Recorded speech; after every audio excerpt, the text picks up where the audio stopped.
all of the mistakes Yeah. that you make along the way really do turn you into who you are. And I didn't listen to one of the most important influences in my life today. Yeah. And I did not listen to him. He's like, don't do it. And I went forward anyways. Blaring at us not to do it. Yeah. Just please don't do it. I know. We're going to bank. You just don't want us to own a bank. Yeah. Crack the champagne. You do example, which you did. And then all of a sudden you're like, okay, there's no changing this difference of principles and values.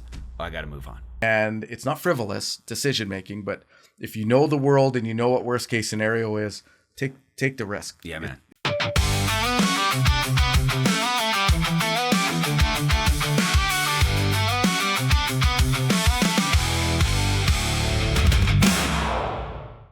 Hey, man. Hey, What's up? not much. How you doing?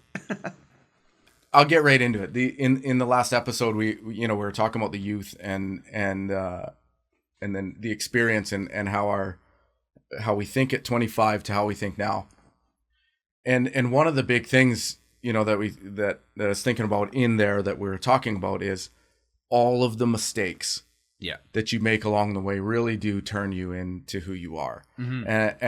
And I would say we're going to call them mistakes so that we all know what we mean because it's universal, but most of the time those are necessary experiences that we have that give us the education that's wisdom. Yeah. You don't gain wisdom because everything works out perfectly. You gain wisdom because you fall on your face a few times. Yeah. It's a lost art form, I think, these days, where I think we spent a decade trying to protect everybody with making mistakes and not having them, but it's something that's necessary. So so I guess what are some, for you, what are some mistakes that you can think back on, man, this taught me so much and I look at the world differently or I act differently because of this, because of this error, because of this thing that happened to me. I see this situation differently. Yeah. I'll think, I got, like 1,000. It's way too many mistakes, but I'm glad for them too.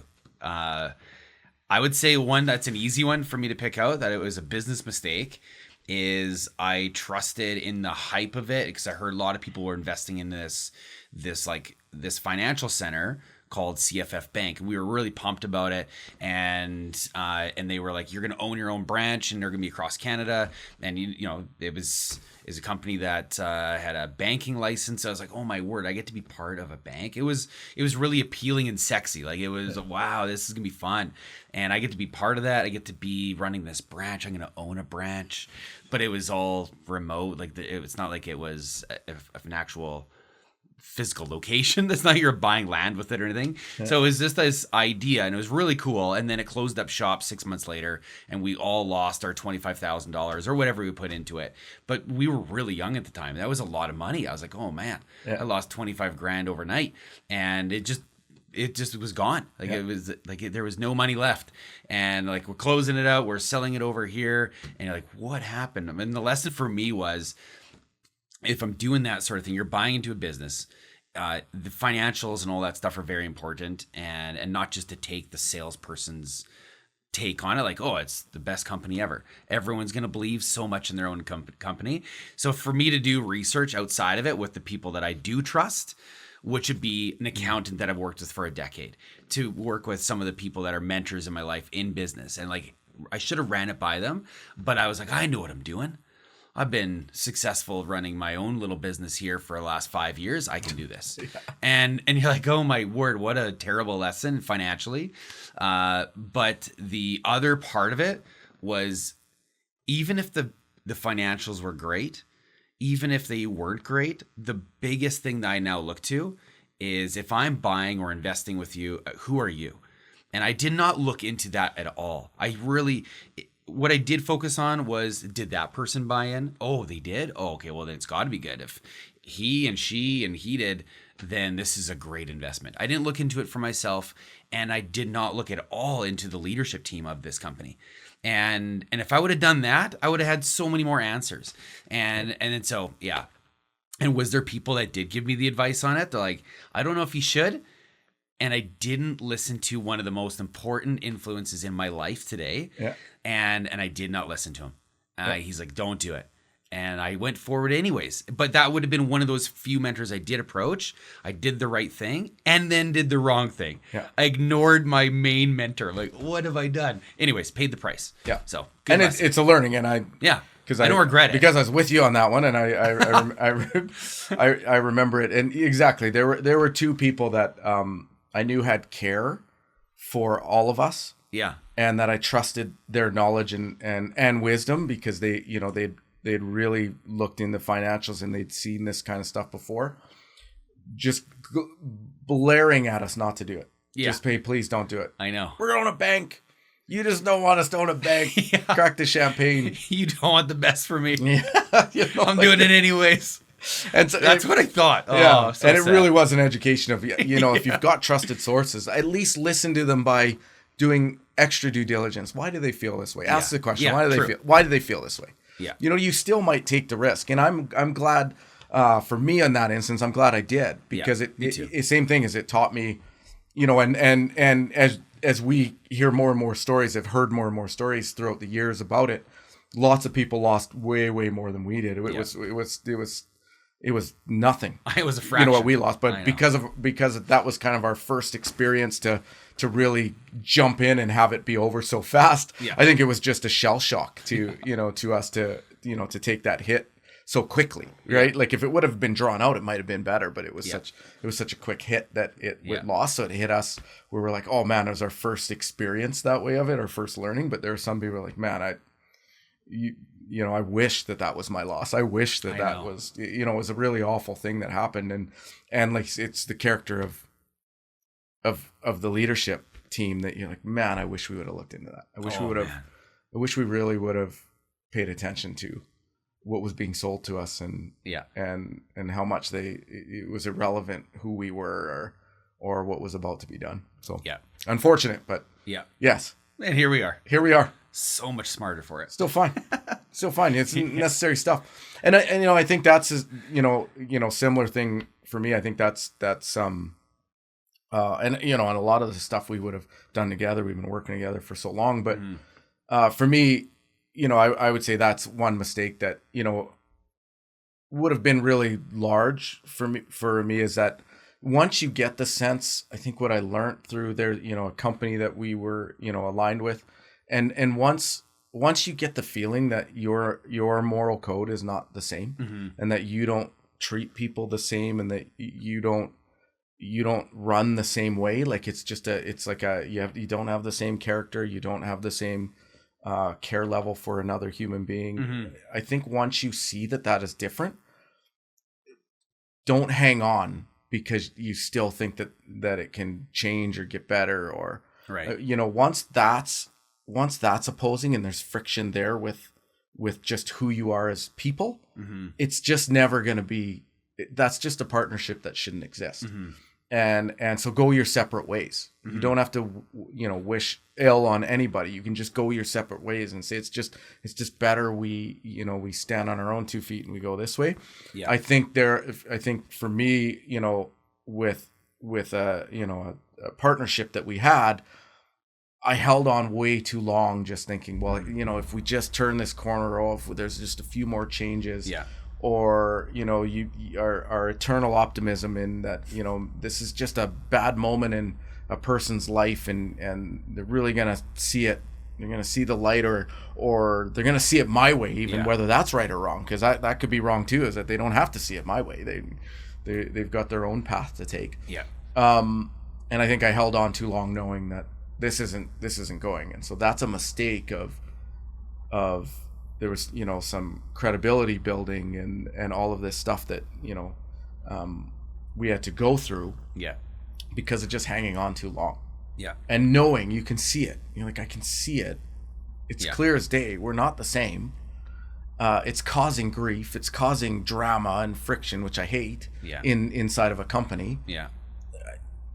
And it was, really where I learned a lot. It was really up to me to make that move. It was that I was the one that could make that move and pull the trigger sooner. And it took me probably an extra 2 years to do it. And those are valuable years that cost a lot of money.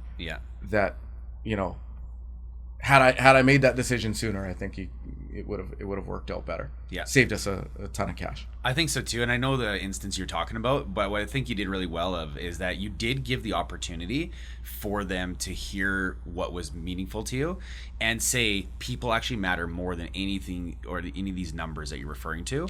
And then that was not heard over those 2 years, and then you're like, okay, I've tried to change, which we know you can't change people, but you can influence. Right. And so you're trying to influence and like lead by example, which you did, and then all of a sudden you're like, okay, there's no changing this difference of principles and values. I got to move on. Right. And yeah, but it did cost. Yeah, the money of the the money of those 2 years probably was a lot. Yeah. Yeah, those are mini university degrees that you get in Yeah. in cost that we pay the same, and you learn that one kind of valuable lesson, but I would say over time worth it. Yeah. In the sense of you have to live that, because then you see it coming, and it changes how you lead and who you are. Yeah. Yeah, one big financial mistake, and you're going to laugh at this one because it's so simple. I think it's relevant to almost anyone, but really, really relevant to me because my father is a financial planner, and he had been asking me to invest more and more all the time. And I look back now, so, I think of our last episode of when we were talking about our 25-year-old selves. If I would have been 25 and diligent, and really, because those were the starts of my career really starting to take off, if I would have invested consistently and more than what I would have done, like $100 a month or something, if I would have done $200-300, I know that I could have. I totally could have. It would have been 3 times more than what I would have had, because I would have been doing $300 a month rather than the 100. I would have been able to pull that off for all of those years. And now fast forward to where I'm at now, I'm like, man, that would have been nice. That would have been really good. I wouldn't have felt it back then. Right. It would have been like a minor. I know. Yeah. I probably spent $100 on the video game and whatever. Like whatever you're wasting money on, hockey cards. I don't know what I was doing, but whatever I was doing, I was like, I wish that would have been in the market now. It wouldn't have changed my life. Now it would have, but back then it would have been such a minor thing. So I wish I would have listened to the financial planner in my life, which happened to be, someone I love dearly. But that would have been a game changer. That was a big financial mistake for me, is to be able to know that compounding interest over those years. And now you do the math on it, you try to do some catch up, and you're like, this is really hard now. And it's possible. It's never too late to start. But I think that investing blunder is one that I would love to take back. I would love if I would have been starting to invest, and I did, but it would have been like 50. I think I was doing $50-$60 a month. Right. I know I could have done more.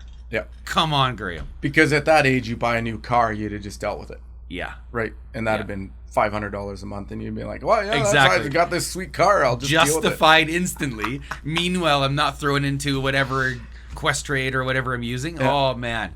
Yeah. Unfortunate. Yeah. Can't go back now. I'm here now. Yeah. And I think in that sense, we've all, I think that resonates with a lot of people. Yeah. I was told so many times, like, just to get going, right?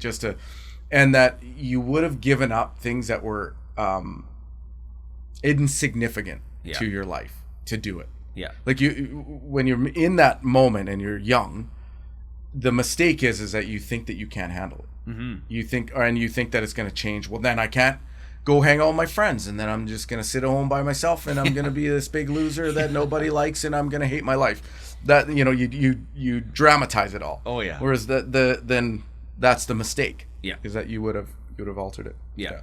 Oh well. You'd have just made do. I mean, you'd have. Oh yeah, my life actually was exactly the same. Yeah. Probably less pairs of shoes and jeans or whatever you're buying. I just got used to it. Yeah. Right. Like it's that way. Yeah. Yeah.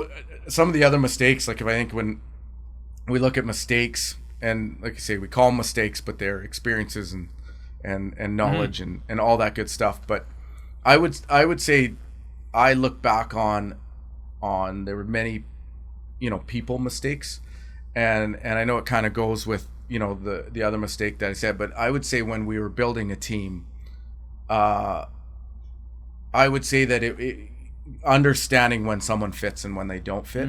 There were many mistakes that I think about back where it's like you knew it wasn't working, but selfishly, because I didn't want to have a hard conversation, you just let it go. Yeah. And sometimes that could be 1 year, 2 years, 3 years. Yeah. And I don't know any business owner or anybody that runs a team that maybe you need to hear this right now if somebody's listening. Maybe it needs to be heard right now, but when you know it's not a fit, you're not doing any service to that person and you're not doing any service to your team. When they don't fit, they don't fit. Yeah.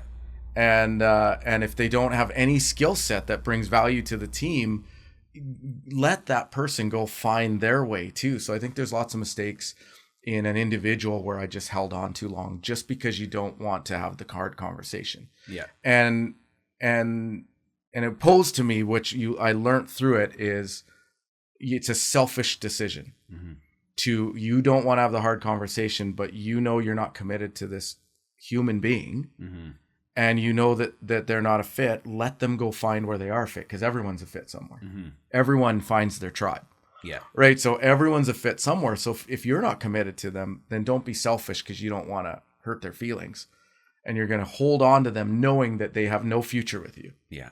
And so that was, I would say that was a mistake of my thought process, maybe even more so than the person, a mistake of my thought process of don't hang on too long. Don't be too selfish.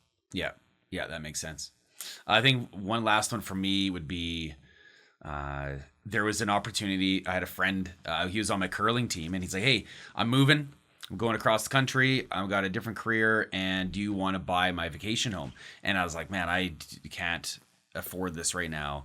And, but looking back now, it was extremely affordable. It would have been no big deal at all. Or I could have partnered with you or someone else. And like, I look back at it now, like the amount of times that I would have looked at it and thought of either what other people will think. They're like, why does he need that? Like, it feels like he's going after excess, which was a real big problem with me. I had a lot of guilt through, I would say, like rights and wrongs. Me growing up very religious, is that those rights and wrongs of like, am I being selfish by owning this or not? So you then say no to opportunities, once again caring about what other people think, other than this is a cool opportunity for my family and financially. I really cared what other people thought, and I was also really, really scared about, can I handle this? And now knowing what's possible and the amount of risk that you and I can now take on and burden, it's like, oh man, that what we are capable of as individuals is so much greater than what we give ourselves credit for. And to believe that if you get in a problem, you can find a way out. And I think that's probably part of it, is like just knowing that if I surround myself with amazing people, ethical, high quality, and intelligent, there's going to be a solution to almost any problem that you get thrown at, whether it's business or real estate or people. Just knowing that I can probably find a way out of this, and saying more yeses than nos when opportunities come in. Whether it's, I don't care what the opportunity is, it doesn't always have to be business, but in this example it was. And it's like, man, like that would have been such a great thing for me to lean into, and I could have handled the worst case scenario. Like finding out that worst case scenario and saying, oh, I can figure that out. Right. And that was your world. Yeah. So you understood that world more than anything. When I know. Someone says No this is excuses. property, Oh. That was your world. And then it's just, and I think all of us have those missed opportunity, right? Yeah. We're like, when that would have tripled. I know. Right. Like that would have tripled, and that would have set me off into, other opportunities maybe, or, it sparked something else. And it's like, take the risk and acquire the asset. And I think that's something you learn also from mistakes. Totally. I think that's why when people get a little bit more aggressive, they have regrets that taught them that if it's calculated and it's not frivolous decision making, but if you know the world and you know what worst case scenario is, take the risk. Yeah, man. That's what living is. At the end of the day, that's all we're going to have is the stories of stuff that we did. We don't want to have the stories of all the things we should have done. Yeah. That's good.